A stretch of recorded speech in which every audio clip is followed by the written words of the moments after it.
के छ तपाईहरुको हालखबर? सबैजनालाई मेरो तर्फबाट यो डीबीएस लामाको तर्फबाट नमस्कार। आज म एउटा भिडियो बनाउन गइरहेको छु। यो भिडियोलाई हेरेर तपाईहरुले साथ र सपोर्ट गरिदिनु होला र लाइक, कमेन्ट र शेयर पनि गरिदिनु होला। धन्यवाद। म अहिले तुर्किश कोफ्ता विथ चीज बनाउन गइरहेको छु। यो खानाको इन्ग्रेडिएन्ट्स यस प्रकार रहेको छ। फ्याट भइहाल्यो, साल्ट भइहाल्यो, ब्ल्याक पेपर भइहाल्यो,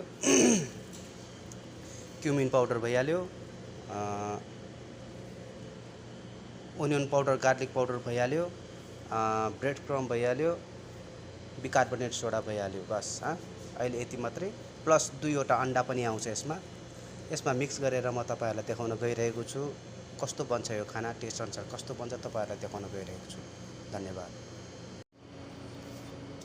यो फ्याट भइहाल्यो,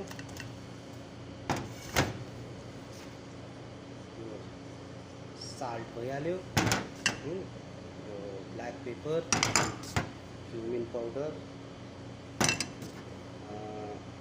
ओनियन गार्लिक पाउडर,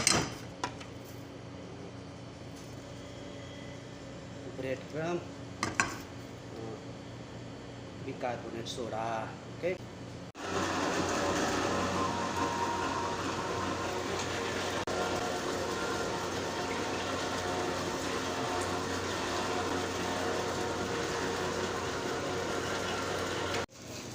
यो एक पिस चाहिँ 70 ग्रामको हुनुपर्छ है। अब बनाउन म सुरु गरिरहेको छु।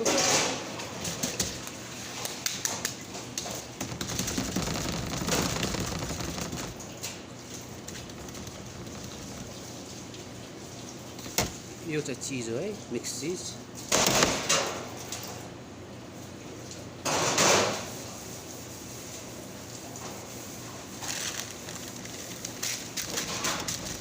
यो तरिकाले